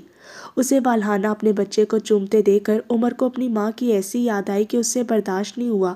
وہ باہر نکلا اور قریبی مسجد میں گیا اور بنا وضو اندر مسجد کے کونے میں بیٹھ کر بے تحاشا رونے لگا۔ روتے روتے اس کی ہچکی بن گئی۔ روتے روتے اسے پتہ نہیں چلا کہ کب کوئی اس کے قریب آیا۔ اسے تب احساس ہوا جب ایک ہاتھ اس کے کندھے پر آ کر ٹکا۔ اس نے چونک کر اوپر دیکھا تو اسے ایک نورانی سی صورت نظر آئی۔ وہ عمر کی بابا سے پہلی ملاقات تھی۔ پھر بابا کی باتوں نے ایسا مرہم رکھا کہ عمر سب کچھ بھول گیا۔ بعض اوقات قدرت ہمیں ایک موقع دیتی ہے، جو اس موقع سے فائدہ اٹھا لے اس کو راستہ مل جاتا ہے۔ عمر بھی اس عورت کی مدد نہ کرتا، وہاں سے گزر جاتا تو شاید کبھی بابا سے نہ مل پاتا۔ عمر نے اپنا سارا کاروبار بیچ کر پراپرٹی کے بزنس میں پیسہ لگا دیا، جہاں اس کے اکاؤنٹ میں کرائے کی ماہانہ رقم جمع ہو جاتی تھی جو عمر کی ضرورتوں سے زیادہ تھی۔ عمر نے شہر چھوڑ کر اس گاؤں کے قریب اپنی رہائش رکھ لی۔ عمر ان سوچوں میں اتنا گم ہو گیا، وہ مسجد کے باہر پہنچ کر بھی ماضی میں گم باہر ہی کھڑا مسجد کو دیکھتا جا رہا تھا۔ خولا کو بابا جانی کے منصور کے بارے میں کہے جانے والے فقرے یاد آئے، جس کی تعریف بابا کریں وہ کوئی عام شخص تو ہو ہی نہیں سکتا۔ خولا نے سوچا اور غور سے منصور کو دیکھنے لگی۔ اچانک منصور نے خولا کی طرف منہ کر کے آنکھیں پھیلا کر منہ پورا کھول دیا۔ کھلے منہ کے اندر اس کی زبان سانپ کی طرح ادھر ادھر گھومتی لہرا رہی تھی۔ منصور نے اتنی اچانک کی حرکت کی تھی کہ پہلے تو خولا بری طرح ڈری کہ اب پتہ نہیں اس کو کیا دورہ پڑ گیا ہے، مگر پھر جھیمتے ہوئے غصے سے بولی، یہ کیا بےہودہ حرکت ہے؟ آپ اتنے غور سے مشاہدہ کر رہی تھی، مجھے لگا شاید آپ میرے اندر کا مشاہدہ کرنا بھی پسند کریں۔ منصور نے سادہ سے لہجے میں کہا، مگر اس کے ہونٹوں پر دبی دبی سی مسکراہٹ بھی تھی۔ وہ اس سچویشن سے محظوظ ہو رہا تھا۔ نظریں سامنے تھی مگر پھر بھی یہ بندہ غافل نہیں تھا، خولا نے سوچا۔ پھر اچانک خولا کی نظر پانی والی پستول پر پڑی تو اسے کمرے کے مناظر یاد آ گئے۔ بے اختیار اسے جھرجھری آ گئی۔ اس پستول میں کیا ہے؟ وہ پانی والے جگ کیسے پھٹے؟ خولا نے تجسس سے پوچھا۔ او یہ! منصور نے پستول اٹھاتے ہوئے کہا، ایک منٹ ذرا اپنا منہ کھولنا۔ منصور نے گھبرا کر تیزی سے کہا۔ اس کی گھبراہٹ اور سنجیدگی دیکھ کر خولا نے فوراً اپنا منہ کھول دیا۔ منصور نے بڑے سکون سے پستول کا منہ جلدی سے خولا کے منہ کی طرف کر کے ٹریگر دبا دیا۔ پانی کی پچکاری نکلی اور سیدھا خولا کے گلے اندر جا کر لگی۔ خولا کو پانی کا ذائقہ محسوس ہوا اور گلے پر پھوار لگنے سے بے اختیار کھانسی اٹھنے لگی۔ منصور بڑے اطمینان سے کہہ رہا تھا، اس میں پانی ہے۔ خولا کا غصے سے چہرہ لال ہو گیا۔ وہ چلاتے ہوئے بولی، ویسے نہیں بتا سکتے تھے؟ یہ بےہودہ حرکت کرنے کی کیا ضرورت تھی؟ آپ نے منہ کھولنے کی بےہودہ حرکت کیوں کی؟ اس کے اطمینان میں ذرا فرق نہیں آیا۔ وہ ترکی بترکی جواب بھی دے دیا۔ خولا نے کچھ کہنے کے لیے لب کھولے مگر پھر فوراً بند کر دیے۔ وہ ٹھیک ہی کہہ رہا تھا، اب میں کچھ نہیں بولوں گی، خولا نے تب کر کہا۔ منصور تھوڑی دیر خاموش رہا، پھر کہنے لگا، ان دھماکوں میں خاص ٹیکنیک استعمال ہوئی تھی جو بھی عام نہیں ہے۔ یہاں پہنچ کر وہ پھر چپ ہو گیا۔ کون سی ٹیکنیک؟ خولا کے منہ سے بے اختیار نکلا۔ اب کیوں بولی ہو؟ منصور نے اطمینان سے کہا۔ خولا کا دل چاہ رہا تھا وہ منصور کا منہ توڑ دے۔ اس کے اندر غصے کی لہریں اٹھنے لگی۔ بڑی مشکل سے خولا نے خود پر کنٹرول کیا مگر اس نے تہیہ کر لیا کہ اب کچھ نہیں بولے گی چاہے کچھ بھی ہو۔ گھر اب قریب آ چکا تھا۔ اچانک کار لہرانے لگی اور منصور بار بار پیچھے مڑ کر دیکھنے لگا۔ یہ کہاں سے پیچھے لگے؟ ان سے پیچھا چھڑانا ہوگا، وہ بڑبڑاتا ہوا بولا۔ ہمارا تعاقب ہو رہا ہے، سیٹ کے نیچے گن ہے، وہ نکالو اور پیچھے والوں پر فائرنگ کرو، ان سے پیچھا چھڑانا ہوگا ورنہ وہ گھر تک پہنچ جائیں گے، منصور نے سنجیدگی سے کہا۔ خولا جھک کر سیٹ کے نیچے ہاتھ مارنے لگی اور بیک مرر میں پیچھے آتی گاڑیوں کو دیکھ کر پوچھنے لگی، کون سی گاڑی میں ہے وہ؟ تم پھر بول رہی ہو؟ منصور نے انتہائی اطمینان سے کہا۔ خولا کو شوق لگا، اس بار اس کا ہاتھ بے اختیار گھوم ہی گیا مگر یہ الگ بات ہے اس کا مارا گیا تھپڑ منصور کے بجائے سیٹ پر لگا کیونکہ وہ پہلے رد عمل کے لیے تیار تھا، اس لیے نیچے جھک گیا۔ غصے سے خولا کا چہرہ لال سرخ ہو گیا۔ یہ شخص سمجھتا کیا ہے خود کو؟ خولا نے تب کر سوچا، لیکن اس سے پہلے وہ کچھ بولتی گھر آ چکا تھا۔ منصور نے ہارن دیا تو گیٹ کیپر نے جھانک کر دیکھا اور گیٹ کھول دیا۔ گاڑی پورچ میں کھڑی کر کے دونوں ڈرائنگ روم کی طرف بڑھے۔ ڈرائنگ روم میں بابا کے سامنے زرار، آپی، راشد بیٹھے تھے جن کے چہروں پر پریشانی کے آثار تھے مگر بابا کے چہرے پر اطمینان۔ شکر ہے تم ٹھیک ہو، آپی نے خولا کو گلے لگاتے ہوئے کہا۔ خولا اور منصور نے بھی الگ الگ کرسیاں سنبھال لی۔ بابا آپ مجھے بتاتے میں جاتا، زرار نے ناراضگی سے کہا۔ بس بس مجھے پتہ ہے کب کیا کرنا ہے، بابا نے سکون سے کہا۔ لیکن کیوں بابا، آپ ہم سے کام کیوں نہیں لیتے؟ زرار کی آواز میں شکوہ تھا۔ کیونکہ تم ابھی بچے ہو، بابا نے کہا تو زرار کا منہ ایسا ہو گیا جیسے کڑوا کریلا منہ میں آ گیا ہو۔ خولا نے دیکھا بابا کی اس بات پر منصور کے ہونٹوں پر ہلکی سی مسکراہٹ آ گئی تھی۔ خولا اندر ہی اندر جلنے پھلنے لگی۔ بابا جب تک ہم میدان میں اتریں گے نہیں ہمیں تجربہ کیسے ہوگا؟ خولا نے دھیمے لہجے میں کہا۔ تم میدان سے ہی واپس آ رہی ہو تو کیا کیا تم نے؟ بابا نے عام سے لہجے میں پوچھا مگر خولا کو ایسے لگا جیسے بابا نے ایک تماچا مارا ہو۔ ساری باتیں کلیئر کرنا ضروری ہے، اس لیے وضاحت کر دوں کہ میرے ہر فیصلے کے پیچھے کوئی وجہ ہوتی ہے، بابا نے کہا۔ جب خولا قاسم والے معاملے میں الجھی تو اسی وقت مجھے اندازہ ہو گیا تھا کہ یہ معاملہ پھیلے گا کیونکہ قاسم کا تعلق وطن دشمن خفیہ ایجنسیوں سے ہے۔ خولا بھی ضد میں آ سکتی ہے، اس لیے میں نے صرف اتنا کیا کہ منصور کو سارا معاملہ بتا کر بس یہی کہا کہ اس معاملے پر نظر رکھے۔ منصور نے کیسے نظر رکھی؟ کیا کچھ کیا؟ یہ منصور ہی بتائے گا، بابا نے اپنی بات ختم کرتے ہوئے کہا۔ سر نے مجھے بتایا تو میں فوراً سمجھ گیا قاسم اگلے دن ہی خولا پر ہاتھ ڈالنے کی کوشش کرے گا، اس لیے اگلے دن ہی میں پوری تیاری کے ساتھ قاسم کے گھر کے باہر پہنچ گیا اور نگرانی کرنے لگا۔ قاسم یونی جاتے ہوئے نعمان اور 2 گارڈز کو بھی ساتھ لے کر نکلا تو میں اسی وقت کھٹک گیا تھا۔ یونی پہنچ کر قاسم تو اندر چلا گیا جبکہ گارڈز اور نعمان باہر ہی رک گئے، جبکہ مزید 3 افراد اور آ کر ان کے ساتھ مل گئے۔ میں نے اس موقع کو غنیمت سمجھا اور مختلف بہانوں سے حلیہ بدل کر گزرتے ہوئے دونوں گارڈ کی آستینوں پر سیزیم کی اسٹرپس لگا دی۔ منصور بولتا جا رہا تھا مگر جب اس نے یہ کہا تو سارے چونکے۔ یہ کیا چیز ہے؟ سمجھ نہیں آئی، زرار نے حیرت سے پوچھا۔ بابا کے چہرے پر کوئی حیرت نہیں تھی، البتہ دلچسپی کے آثار تھے۔ ایک الکی دھات سیزیم ایک الکی دھات ہے، تقریباً تمام الکی دھاتیں پانی سے بہت زیادہ ریئیکٹ کرتی ہیں، مگر سیزیم ایک ایسی دھات ہے جو چند ملی گرام بھی پانی میں ڈالی جائے تو پانی سے چھوتے ہی دھماکے کے ساتھ پھٹ جاتی ہے۔ اس کا لیب میں بھی جب تجربہ کیا جائے تو دور کھڑے ہو کر دھاگے یا کسی اور طریقے سے پانی میں ڈالی جاتی ہے۔ یہ پانی کے لیے بہت حساس ہوتی ہے، اگر اس کی مقدار گراموں میں کر دی جائے تو یہ ایک چھوٹی پانی کی ٹینکی کو بھی پھاڑ سکتی ہے۔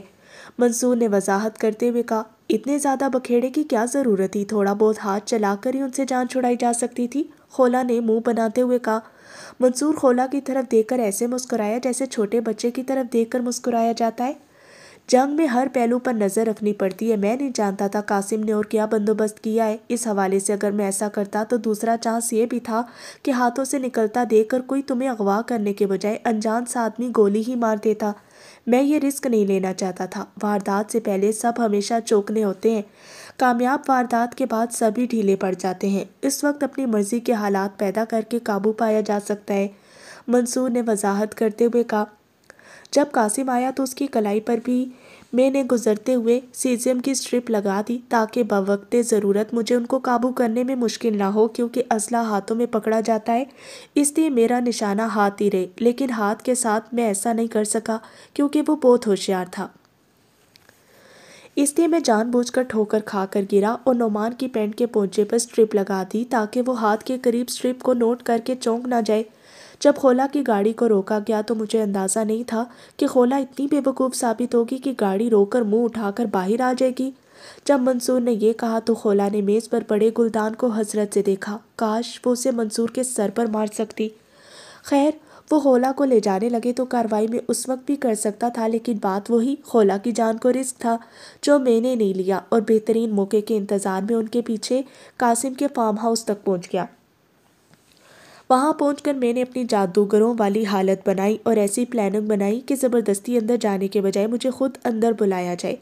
میری پلاننگ کامیاب رہی کیونکہ دشمن کے دشمن کو سب دوست سمجھتے ہیں، اس لیے مجھے خولا کا دشمن سمجھ کر بلا لیا گیا، اور اس کے بعد منصور نے وہاں ہونے والے سارے واقعات سنا دیے جو بابا اور خولا کے علاوہ باقی سب منہ بے یقینی سے سن رہے تھے۔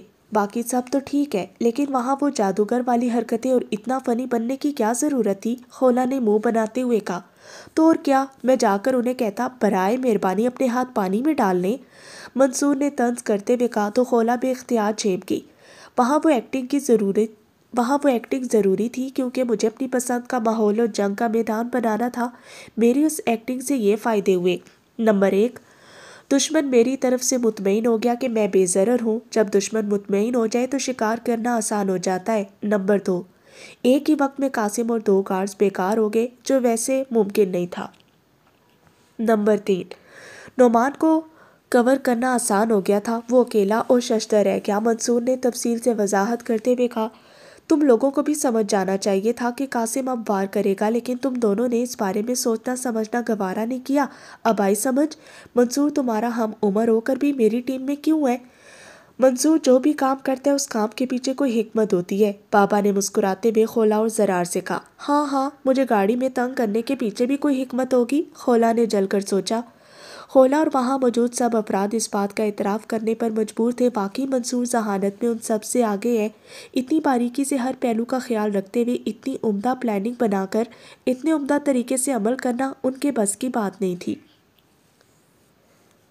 میری زندگی کا کیا مقصد ہے؟ میرا نہیں خیال یہ بتانے کا بھی صحیح وقت ہے، مگر میں تمہیں بتاؤں گا ضرور، ماسٹر نے حیدر کی طرف دیکھ کر مسکراتے ہوئے کہا۔ اب آتے ہیں آج کے سبق کی طرف، ماسٹر نے کھڑے ہوتے ہوئے کہا تو حیدر بھی فوراً کھڑا ہو گیا۔ میں نے تمہیں حساس پوائنٹس کا بتایا تھا، جن میں سب سے زیادہ حساس پوائنٹ آنکھیں ہوتی ہیں، آنکھوں پہ وار کرنے کا طریقہ بھی بتایا تھا۔ اب آتے ہیں آنکھوں اور گردن کے بعد دوسرے نازک اور حساس پوائنٹس کی طرف، جن پر وار کر کے آپ خود سے طاقتور کو زیر کر سکتے ہیں۔ میں تمہیں پکڑنے جا رہا ہوں، سمجھو کہ میں تمہاری جان لینے کا ارادہ رکھتا ہوں، جتنی جلدی ہو سکے تم نے مجھ سے بچ کر دور بھاگنا ہے۔ ماسٹر نے حیدر پر جھپٹنے کی تیاری کرتے ہوئے کہا تو حیدر ہوشیار ہو گیا۔ ماسٹر نے ایک دم آگے بڑھ کر حیدر کی کلائی پکڑ لی۔ حیدر نے فوراً کلائی چھڑوا کر بھاگنے کے لیے زور لگانے لگا۔ غلط موو، ماسٹر برہمی سے بولا۔ جب بھی کوئی کسی کو کہیں سے پکڑتا ہے تو 95% لوگ اپنے حواس کھو کر اس حصے کو چھڑانے کے لیے زور آزمائی شروع کر دیتے ہیں۔ وہ یہ کیوں نہیں سوچتے یہ کوئی زور آزمائی کی گیم نہیں، ایک جنگ ہے جس میں خود کو بچا کر دوسرے کو زیادہ سے زیادہ نقصان پہنچانا ہے، اور دشمن جب پکڑتا ہے اس کے ذہن میں یہ بات آلریڈی موجود ہوتی ہے کہ اب مقابل خود کو چھڑانے کی کوشش کرے گا۔ یاد رکھو، جنگ میں جو دشمن کی نفسیات کو سمجھ گیا وہ آدھی جنگ جیت گیا۔ ماسٹر اب سمجھا رہا تھا۔ تو پھر کیا کرنا چاہیے؟ حیدر نے کنفیوز ہوتے ہوئے پوچھا۔ سب سے پہلے زور لگاؤ، مگر چند لمحوں کے لیے۔ اس سے دشمن کو نفسیاتی سکون ملے گا کہ واقعی وہی ہو رہا ہے جو اس کے ذہن میں ہے۔ یہ دشمن کی غلط فہمی ہوگی۔ اس کے بعد زور لگانے کے بجائے خود کو اس طرف دھکیلو جدھر دشمن کھینچ رہا ہے۔ ایسا کرنے سے چند لمحوں کے لیے دشمن کو حیرت ہوگی، 1 سیکنڈ کے لیے اس کے پاؤں ڈگمگائیں گے۔ اس کی حیرت اور ڈگمگانے کا دورانیہ ہی تمہارے وار کرنے کا بہترین موقع ہے، کیونکہ ایسا کرنے سے تم پہلے ہی دشمن کے قریب پہنچ چکے ہوگے۔ اس سے پہلے دشمن مختصر سی حیرت اور ڈگمگانے کی حالت سے باہر نکلے، فوراً اس دوران وار کر دو حساس مقام پر، کیونکہ یہ وہ دورانیہ ہے جس میں دشمن اپنا دفاع بھی بھرپور نہیں کر سکے گا۔ دشمن کے وار سے پہلے تمہارا وار کاریگر ہوگا۔ ماسٹر نے باقاعدہ اس کی مشق کرتے ہوئے حیدر کو سمجھایا۔ حیدر کو یہ باریکی والا پوائنٹ جان کر عجیب سی خوشی ہوئی۔ دل میں خیال آیا، واقعی ماسٹر ہی ہے جو اس قدر باریکی سے داؤ پیچ سکھا سکتا ہے۔ آنکھیں، گردن کا فرنٹ، سائڈ اور بیک والا پورشن، ناک، کان، دونوں ٹانگوں کے درمیان، گھٹنے کے عین اوپر سخت ہڈی یا گھٹنوں کے عین پیچھے والے حصے، یہ وہ پوائنٹس ہیں جو وار کرنے کے لیے بہترین پوائنٹس ہیں۔ مگر سیکنڈ کے 1000ویں حصے میں فیصلہ تم نے کرنا ہوگا کہ کس پوائنٹ پر تم زیادہ طاقت سے وار کر سکتے ہو۔ موقع دے کر اس پوائنٹ پر فوراً وار کر دو، ماسٹر نے سمجھایا۔ اب آتے ہیں اس بات کی طرف کہ وار کرنا کیسے ہے، ماسٹر نے پہلو بدلتے ہوئے کہا۔ ایک بچہ یا ایک لڑکی جتنی مرضی طاقت سے ایک مرد کو تھپڑ یا مکہ مارے اس کا کوئی خاص اثر نہیں ہوگا مرد پر۔ کیا میں ٹھیک کہہ رہا ہوں؟ ماسٹر نے حیدر سے پوچھا۔ جی ماسٹر، حیدر نے اعتراف کرتے ہوئے کہا۔ تو ماسٹر مزید کہنے لگا، اس لیے کمزور کو چاہیے طاقتور ٹول کا استعمال کرے، مثلاً پاؤں کی ایڑی، کوہنی، گھٹنا اور سر۔ یہ وہ ٹول ہیں جس سے نازک پوائنٹس پر چاہے بچہ یا لڑکی کمزور ہونے کے باوجود اپنے ان سخت حصوں سے ضرب لگائے گی تو بہترین فائدہ حاصل ہو سکتا ہے۔ ماسٹر کافی دیر حیدر کو یہ مشقیں کرواتا رہا، اور جب حیدر تھکاوٹ سے چور چور ہونے لگا تو ماسٹر نے اسے کرسی پر بیٹھنے کا، ریسٹ کرنے کا کہا۔ ماسٹر خود بھی حیدر کے سامنے کرسی پر بیٹھ گیا۔ تمہیں پتہ ہے صحابہ رضی اللہ تعالیٰ عنہ کے دور میں کون سی 2 سپر پاورز تھیں؟ ماسٹر نے اچانک ایک سوال کرتے ہوئے کہا۔ جی، فارس اور روم، یہ 2 سپر پاورز تھیں جو کئی ملکوں پر مشتمل تھی، حیدر نے فوراً جواب دیا۔ اور صحابہ نے انہیں کیسے شکست دی؟ ماسٹر نے ایسے پوچھا جیسے پہیدی پوچھتے ہیں۔ مسلمان بہت بہادری سے لڑے، ان کے ساتھ اللہ کی مدد تھی، انہوں نے اپنی زندگیوں کی پرواہ نہ کرتے ہوئے بے مثال شجاعت کا مظاہرہ کیا۔ حیدر نے گڑبڑاتے ہوئے کہا۔ اچھا، اور کیا کچھ کیا؟ ماسٹر نے مسکراتے ہوئے پوچھا۔ اور؟ حیدر کنفیوز سا ہو گیا، اور کیا بتائے؟ پتہ نہیں۔ جب کوئی جواب نہ بن پایا تو حیدر نے لا علمی کا اظہار کیا۔ یہی تو مسئلہ ہے ہمارے ساتھ، ہم بس سرسری سا سن لیتے ہیں اور پڑھ لیتے ہیں، تحقیق نہیں کرتے، تہ تک نہیں پہنچتے۔ ماسٹر نے اپنی ران پر ہاتھ مارتے ہوئے کہا۔ بے شک اللہ کی مدد ان کے ساتھ تھی، مگر اللہ تعالیٰ نے بھی فرمایا جتنی کوشش کر سکو کرو اور نتیجہ میری ذات پر چھوڑ دو، اس لیے انہوں نے بھی سارے اسباب اختیار کیے تھے۔ ماسٹر نے تمہید باندھتے ہوئے کہا۔ جنگ جیتنے کے لیے سب سے اہم چیز ہوتی ہے جنگی حکمت عملی۔ میں اسلام کی سب سے پہلی جنگ کا ذکر کرتا ہوں۔ اکثر مسلمان بس یہ کہہ کر مطمئن ہو جاتے ہیں کہ اللہ کی مدد تھی۔ بے شک اللہ کی مدد تھی، مگر آپ محمد صلی اللہ علیہ وسلم نے بہترین جنگ حکمت عملی بھی بنائی تھی۔ ماسٹر بولتا جا رہا تھا، مگر حیدر کو اچانک بہت دلچسپی محسوس ہونے لگی۔ رسول پاک کی قیادت میں مسلمانوں نے 12 رمضان المبارک کو مدینہ سے کوچ کیا۔ اسلامی لشکر نے مدینہ سے بدر تک کا فاصلہ اس طریقے سے طے کیا جو عصر حاضر کی صحرائی اور میدانی جنگوں کے مطابق اور ہم آہنگ ہے۔ آپ نے فوج کی حرکت کے دوران اس کے آگے ایک جاسوسی دستہ بھجوایا تاکہ دشمن کے بارے میں معلومات حاصل کی جا سکے اور فوج کی پیش قدمی کے دوران دشمن کے اچانک حملے سے محفوظ رہا جا سکے۔ آپ نے اسلامی لشکر کو دوستوں اور گروپس میں تقسیم کیا، ان کے کمانڈر مقرر کیے۔ آپ نے اور پہلوؤں، مہاجرین اور انصار کو بھی الگ الگ دستوں میں ترتیب دیا۔ آپ نے لشکر کے عقب کی حفاظت کے لیے دستے معمور کیے۔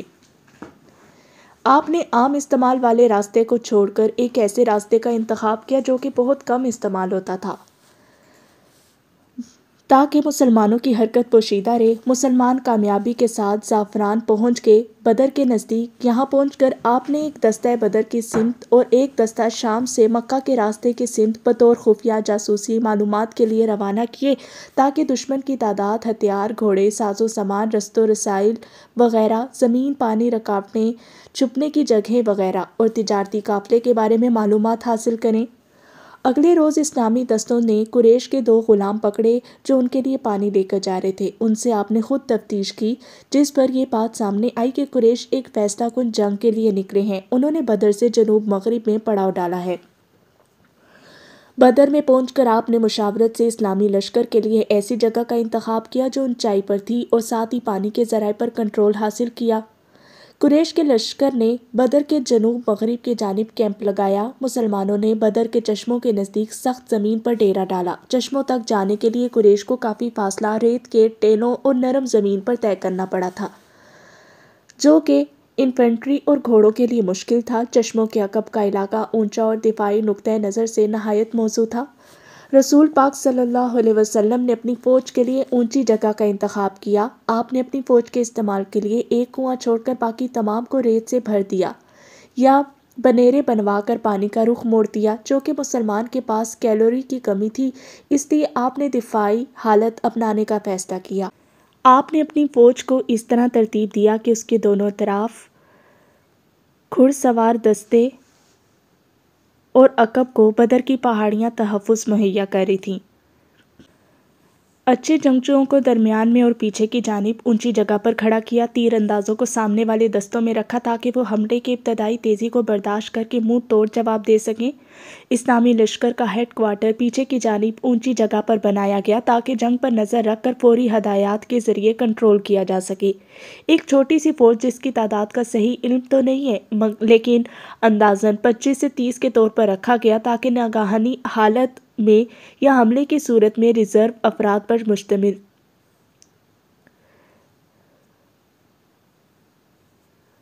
تھی۔ جنگ والے دن آپ نے خود اسلامی فوج کو ترتیب دی اور تفصیلی ہدایات دی۔ موقع پر جا کر آخری تبدیلیاں کی۔ فوج کے آخری معائنے کے دوران آپ نے لشکر سے خطاب فرمایا اور انہیں جہاد کے لیے موٹیویٹ کیا۔ آپ نے لشکر کو لڑائی کا طریقہ کار سمجھایا کہ اپنی جگہ قائم رہتے ہوئے دشمن کو پہلے اپنے ہتھیاروں کا ان کی رینج کے مطابق استعمال کر کے روکنا ہے اور تیر برسا کر اس کے حملے کو منتشر کرنا ہے۔ آپ نے سخت تاکید فرمائی کہ جب تک آپ کی طرف سے حکم نہ آئے مسلمان اپنے حملے کا آغاز نہیں کریں گے۔ متحدہ کمان کے اصول پر عمل کرتے ہوئے پوری اسلامی فوج کی قیادت صرف آپ کے ہاتھ میں تھی۔ ماسٹر نے ایسے جنگ کا نقشہ کھینچتے ہوئے بتایا جیسے وہ خود اس پوری جنگ حکمت عملی میں موجود تھے۔ حیدر منہ بے یقینی سے یہ سب سن رہا تھا۔ بابا، میں بھی آپ کی ٹیم میں شامل ہونا چاہتی ہوں، سیکھنا چاہتی ہوں، خولا نے اشتیاق سے کہا۔ نہیں، تم اس ٹیم میں کبھی شامل نہیں ہو سکتی، بابا نے سخت اور دو ٹوک الفاظ میں کہا۔ مگر کیوں؟ کیا مطلب کبھی بھی شامل نہیں ہو سکتی؟ خولا نے دل گرفتہ ہو کر پوچھا۔ کیونکہ تمہیں اس سے بھی بڑے کام کرنے ہیں، بابا نے مسکراتے ہوئے کہا۔ وہ کیا؟ حیرت سے خولا نے پوچھا۔ وہی جو عورت کے ذمے ہوتے ہیں، بابا نے اطمینان سے کہا۔ کیا مطلب میں کچھ نہ کروں اور بس عام عورت کی طرح گھر بیٹھ کر بچے پالوں؟ خولا نے ڈوبتے لہجے میں کہا۔ تم عام عورت نہ بننا، خاص بن جانا۔ بابا کے اطمینان میں کوئی فرق نہیں آیا۔ اب اس کا کیا مطلب خاص بن جانا؟ اگر یہی کرنا تھا تو اتنی ٹریننگ بچپن سے وہ سب کس لیے؟ خولا کو بابا کی باتوں پر یقین نہیں آ رہا تھا کہ بابا اس کے ساتھ ایسا کر سکتے ہیں۔ وہ سب تمہیں اپنا دفاع کرنے کے لیے سکھایا تھا تاکہ جب کبھی تم پر ایسا وقت آئے تو اپنا دفاع کر سکو، بابا نے پرسکون لہجے میں کہا۔ مگر بابا، میں عام عورت کی طرح زندگی نہیں گزار سکتی، خولا نے احتجاجی لہجے میں کہا۔ عام عورت کی طرح نہیں، تم خاص عورت کی طرح زندگی گزارنا، بابا نے اطمینان سے کہا۔ مگر کیسے؟ خولا کو سمجھ نہیں آئی بابا کیا کہنا چاہ رہے ہیں۔ میں مثالیں دے کر سمجھاتا ہوں، بابا نے سیدھے بیٹھتے ہوئے کہا۔ حضرت عمر ایک بار رات کو شہر میں گشت فرما رہے تھے۔ ایک مکان کے قریب سے گزرے جہاں ماں بیٹی کے درمیان بحث ہو رہی تھی۔ ماں کہہ رہی تھی دودھ میں پانی ملا دو اور بیٹی انکار کرتے ہوئے جواب میں کہہ رہی تھی کہ امیر المؤمنین نے منع فرمایا۔ تو ماں نے کہا یہاں امیر المؤمنین تو نہیں دیکھ رہے۔ بیٹی نے کہا کیا خوب جواب دیا کہ اماں جان امیر المؤمنین تو نہیں دیکھ رہے لیکن ان کا رب تو دیکھ رہا ہے۔ یہاں پہنچ کر بابا نے ٹھنڈی سانس بھری اور کہا آج کل یہی تو کمی ہے۔ لیکن یہ بات یہی ختم نہیں ہوئی، بابا نے کہا اور آگے بتانے لگے۔ حضرت عمر بغیر کچھ کے گھر کو لوٹے اور اپنے بیٹے عاصم سے فرمایا اس لڑکی سے نکاح کر لو۔ انہوں نے لڑکی کے گھر نکاح کا پیغام بھیج دیا۔ بابا نے یہاں پہنچ کر کہا اور آج کل ہمارے رشتے کرنے کا معیار ہی بدل گئے ہیں، نہ لڑکے والے اس چیز کو دیکھتے ہیں اور نہ لڑکی والے۔ اگر ماں باپ ایسا کرنا بھی چاہیں تو جوان پڑھی لکھی اولاد ہتھے سے اکھڑ جاتی ہے کہ میں نے ساری زندگی گزارنی ہے، ایک اجنبی سے کیسے کر لوں رشتہ، میں نے فلاں جگہ کرنا ہے۔ نہ ہی ماں باپ اپنی ذمہ داری پوری کر رہے ہیں اور نہ اولاد۔ رونا رویا جاتا ہے معاشرے کا نیک اولاد نہ ہونے کا۔ بابا کے لہجے میں دکھ تھا۔ نکاح کا پیغام منظور کر لیا گیا اور حضرت عمر نے اپنے بیٹے کا نکاح اس لڑکی سے کر دیا، لیکن پتہ ہے اس کا نتیجہ کیا نکلا؟ بابا نے خولا کی طرف دیکھتے ہوئے کہا۔ خولا نے نفی میں سر ہلا دیا۔ اس کا نتیجہ یہ نکلا کہ اللہ تعالیٰ نے انہی کی نسل سے ایک عادل اور ایک خیرخواہ خلیفہ حضرت عمر بن عبدالعزیز امت مسلمہ کو عطا فرمائی، جس پر امت جتنا بھی فخر کرے کم ہے، جنہوں نے بعد کے پرفتن دور میں خلفائے راشدین کی یاد تازہ کر دی۔ ہمارے فیصلوں کے اثرات ہماری نسلوں پر پڑتے ہیں۔ بابا نے زور دیتے ہوئے کہا خاص عورتوں کا بتاؤں؟ بابا نے دھیمے لہجے میں کہا۔ ایک بار 3 دیندار عورتیں ایک شادی میں بیٹھی آپس میں گپ شپ لگا رہی تھی۔ ایک بولی کیا دور آ گیا کہ دین مٹتا جا رہا ہے، آہستہ آہستہ ہماری زندگیوں سے نکلتا جا رہا ہے۔ دوسری بولی ہاں ایسا ہی ہے، مگر کیا کریں ہمارے بس میں تو کچھ نہیں۔ تیسری بولی ایک کام ہو سکتا ہے کہ اگر ہم اپنے بچوں کی شادیاں عالم اور نیک لوگوں سے کرنا شروع کر دیں تو ہماری نسلوں میں دین زندہ رہ سکتا ہے۔ پہلی نے یہ سن کر کہا یہاں تو کوئی عالم نہیں ہے، پتہ کرو یہ جو بارات آئی ہوئی ہے اس میں کوئی عالم بھی ہے؟ پتہ کیا گیا تو پتہ چلا ایک اسماعیل نامی نوجوان ہے جو کہ عالم ہے۔ مزید لوگوں سے پوچھ گچھ کی گئی کہ عالم ہی ہے بس کہ نیک اور باعمل بھی ہے۔ تحقیق سے پتہ چلا کہ نوجوان واقعی عالم، باعمل اور انتہائی شریف اور متقی نوجوان ہے۔ اس عورت نے اسی بارات میں اپنی بیٹی کے رشتے کی بات چلا دی۔ نوجوان کو بتایا گیا، لڑکی کے نیک ہونے کی بھی تسلی دی گئی اور لڑکی بھی باقی نیک سیرت تھی۔ مختصر یہ کہ اسی بارات میں آئے اس نوجوان کا نکاح بھی اس عورت کی بیٹی سے کر دیا گیا۔ بابا بولتے بولتے رکے اور رک کر کہنے لگے اس عورت کی فکر اور سوچ کا اندازہ کرو کہ اس نے کیا سوچا اور اس سوچ کی بنا پر اپنی بیٹی کا نکاح کر دیا، مگر اس کا نتیجہ پتہ ہے کیا نکلا؟ بابا نے سب کی طرف دیکھتے ہوئے بولے۔ سب انتہائی دلچسپی سے بابا کی طرف دیکھ رہے تھے۔ اس عورت کی بیٹی کے گھر ایک بچہ پیدا ہوا جس کا نام الیاس رکھا گیا۔ اس بچے کی ابتدائی تعلیم و تربیت اس کے ماں باپ نے کی۔ یہی بچہ جب بڑا ہوا تو نانی کی فکر اس کے اندر بھی پیدا ہوگی۔ دین مٹتا جا رہا ہے، اس فکر کو لے کر وہ اپنے علاقے میں لوگوں کے پاس جانے لگا اور نیک کاموں کا کہنے لگا۔ وہ اکیلا چلا تھا منزل کے جانب، مگر لوگ ملتے گئے، قافلہ بنتا گیا۔ وہاں سے تبلیغی جماعت کی ابتدا ہوئی جو آج دنیا کے ہر کونے میں پھیل چکی ہے۔ بابا نے دھیمے سے ایک مسکراہٹ کے ساتھ کہا آج جتنا بھی تبلیغ کا کام ہو رہا ہے ان کی وجہ سے، جو نیکی کے کام پر لگ گیا، جو برائی سے بچ گیا، اس سارے کام کا ثواب ان تینوں عورتوں کے کھاتے میں جا رہا ہے، خاص کر اس عورت کے کھاتے میں جس نے اس اپنی بیٹی کی شادی محض دین کی فکر میں ایک اجنبی عالم باعمل سے کر دی۔ اب خود اندازہ لگا لو کتنا بڑا صدقہ جاریہ ہے۔ بابا نے حسرت سے کہا مگر ان پر اعتراضات بھی اٹھتے ہیں۔ خولا نے دبے دبے لہجے میں کہا ہاں اٹھتے ہیں، مگر اس بات میں کوئی شک نہیں کہ ان کی وجہ سے بہت سے لوگ نیکی کی راہ پر گامزن ہوئے ہیں۔ جنید جمشید، مولانا طارق جمیل، یوسف یوحنا سے محمد یوسف جیسے لوگ ان کی ہی وجہ سے بنے۔ یہاں مجھے اشفاق احمد اور بانو قدسیہ کا ایک واقعہ یاد آ گیا۔ اشفاق احمد مرحوم نے کہا تھا میں اپنی اہلیہ بانو کے ساتھ انگلینڈ کے ایک پارک میں بیٹھا ہوا تھا۔ وہاں تبلیغی جماعت کے کچھ نوجوان چہل قدمی کرتے ہوئے پارک میں آئے۔ اتنے میں مغرب کا وقت ہوا تو انہوں نے وہیں جماعت شروع کر دی۔ ان نوجوانوں کو نماز پڑھتا دیکھ کر کچھ نوجوان لڑکیوں کا ایک گروپ ان کے پاس پہنچا اور نماز مکمل ہونے کا انتظار کرنے لگا۔ میں نے اپنی اہلیہ سے کہا کہ آؤ دیکھتے ہیں ان کے درمیان کیا بات ہوتی ہے۔ مرحوم فرماتے ہیں کہ ہم دونوں میاں بیوی وہاں چلے گئے اور نماز ختم ہونے کا انتظار کرنے لگے۔ نماز ختم ہوتی ہی ان میں سے ایک لڑکی نے آگے بڑھ کر جماعت کروانے والے نوجوان سے پوچھا کہ کیا تمہیں انگلش آتی ہے؟ تو نوجوان نے کہا جی ہاں آتی ہے۔ تو لڑکی نے سوال کیا تم نے ابھی یہ کیا عمل کیا؟ نوجوان نے بتایا ہم نے اپنے رب کی عبادت کی ہے۔ لڑکی نے کہا آج تو اتوار نہیں ہے تو آج کیوں کی؟ نوجوان نے اسے بتایا ہم روز دن میں 5 بار یہ عمل کرتے ہیں۔ لڑکی نے حیرت سے پوچھا پھر باقی کام کیسے کرتے ہو تم؟ اس نوجوان نے اسے مکمل طریقے سے پوری بات سمجھائی۔ بات ختم ہونے کے بعد لڑکی نے مسافے کے لیے ہاتھ بڑھایا تو نوجوان نے کہا معذرت کے ساتھ میں آپ کو چھو نہیں سکتا، یہ ہاتھ میری بیوی کی امانت ہے اور یہ صرف اسے ہی چھو سکتا ہے۔ یہ سن کر وہ لڑکی زمین پر بیٹھ گئی اور پھوٹ پھوٹ کر رونے لگی۔ لڑکی روتے ہوئے بولی کاش یورپ کا نوجوان بھی اسی طرح ہوتا تو آج ہم بھی کتنی خوش ہوتی۔ پھر بولی واہ کتنی ہی خوش نصیب ہے وہ لڑکی جس کے تم شوہر ہو۔ یہ کہہ کر وہ لڑکی وہاں سے چلی گئی۔ اشفاق مرحوم نے اس وقت اپنی اہلیہ سے کہا بانو آج یہ نوجوان اپنے عمل سے وہ تبلیغ کر گیا جو کئی کتابیں لکھنے سے بھی ہم نہیں کر سکتے۔ اب سمجھ آ رہی ہے خاص عورت کون ہوتی ہے؟ بابا نے خولا کی طرف دیکھتے ہوئے کہا جی آ رہی ہے سمجھ۔ خولا نے اقرار کرتے ہوئے کہا انگلینڈ کے ہی ایک سکول کا واقعہ ہے۔ ایک میڈم نے تیسری کلاس کے بچوں سے پوچھا آپ بڑے ہو کر کیا بننا چاہتے ہیں؟ وہاں اکثریت غیر مسلم کی تھی۔ کسی نے کہا ڈاکٹر، کسی نے انجینئر وغیرہ کہا، مگر وہاں ایک مسلم بچہ بھی تھا۔ جب میڈم نے اس بچے سے پوچھا تو بچے نے کہا وہ صحابی بننا چاہتا ہے۔ میڈم نے حیرانگی سے پوچھا وہ کون ہوتا ہے، کیا کرتا ہے؟ بچہ چھوٹا تھا، اس بات کا جواب نہ دے سکا، لیکن میڈم کے سامنے پہلی بار اس طرح کی خواہش کا اظہار ہوا تھا تو وہ تجسس میں پڑ گئی۔ اس بچے کی والدہ سے ملاقات کی اور اسے سارا واقعہ بتا کر پوچھا یہ صحابی کون ہوتا ہے، کیا کرتا ہے؟ اس بچے کی والدہ نے اسے تفصیل سے بیک گراؤنڈ سمجھایا۔ وہ ساری باتیں سن کر میڈم کا اشتیاق بڑھا اور اس نے اسلام کا مطالعہ کیا اور مسلمان ہو گئی۔ وہ ماں روزانہ رات کو اپنے بچے کو کہانی کی جگہ کسی صحابی کا واقعہ سنا دیتی تھی، جس کا نتیجہ یہ نکلا کہ بچے کے دل میں صحابی بننے کی خواہش پروان چڑھنے لگی۔ ماں کی اس تربیت سے بچے کا بڑا ہو کر جو شخصیت بننی تھی وہ تو بننی ہی تھی، مگر اس تربیت نے ایک کافر کو مسلمان بنا دیا۔ بابا خاموش ہو گئے، لیکن خولا کو سمجھ آ چکی تھی خاص عورت کیسے بننا ہے۔ ہر عام عورت خاص بن سکتی ہے اور خاص بن کر وہ پوری دنیا میں صدقہ جاریہ کو پھیلا سکتی ہے۔ وہ عمر بن عبدالعزیز جیسا حکمران دے سکتی ہے۔ ہر عورت خاص بن کر ایک پورا معاشرہ سدھار سکتی ہے۔ یہ وہ کام ہے جو مرد نہیں کر سکتا، اس لیے تم میری ٹیم کا حصہ ہو، مگر تمہارا کردار الگ ہے اور مردوں کا الگ، بابا نے کہا اور وہ اٹھ کر باہر جانے لگے۔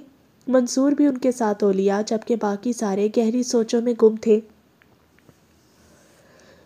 منصور نیم اندھیرے میں ڈوبے کمرے میں کھڑا تھا۔ اس کے سامنے ایک ٹیبل پڑی تھی جس کی سائیڈ والی دیوار کے ساتھ اوپر تلے ریکس والی بڑی الماری تھی جس میں کتابیں رکھی تھی۔ ٹیبل کے پیچھے ایک اونچی کرسی پر بابا جانی آہستہ آہستہ جھول رہے تھے۔ کوئی پریشانی تو نہیں ہوئی، کوئی سوراخ تو نہیں چھوڑا؟ بابا جانی کے منہ سے دھیمے لہجے میں الفاظ نکلے۔ نہیں، سب کچھ آسانی سے ہو گیا، منصور نے بادب لہجے میں کہا۔ تفصیل بتاؤ۔ بابا کی آواز میں ہمیشہ کی طرح اطمینان تھا۔ قاسم کے لیپ ٹاپ سے ملے ڈیٹا کو ان لاک کیا گیا تو آپ کو پتہ ہے بہت سارے انکشافات ہوئے، جس میں انڈیا، اسرائیل، موساد، امریکہ، اس میں سے ہم کچھ پہلے ہی واقف تھے۔ CIA کے کچھ گھٹ چور سے جو بلیک ہنٹ نامی آپریشن یہاں شروع کیا گیا تھا، اس کے 3 مقاصد ہیں۔ ان مقاصد کے حصول کے لیے 3 ونگز بنائے گئے ہیں۔ ان میں سے سب سے زیادہ اہمیت پہلے مقصد کی ہے۔ وہ مقصد یہ ہے کہ پاکستان کی نوجوان نسل اس قابل نہ رہے کہ وہ عملی طور پر اپنے ملک اور مذہب کے لیے کچھ کر سکے۔ اس مقصد کے حصول کے لیے سب سے بڑا میڈیا ونگ بنایا گیا اور اس ونگ پر سب سے زیادہ انویسٹمنٹ کی گئی ہے، منصور نے بریفنگ دیتے ہوئے کہا۔ اور اس کے لیے انہوں نے کیا لایا عمل اختیار کیا ہے؟ بابا کے لہجے میں اس بار افسردگی شامل تھی۔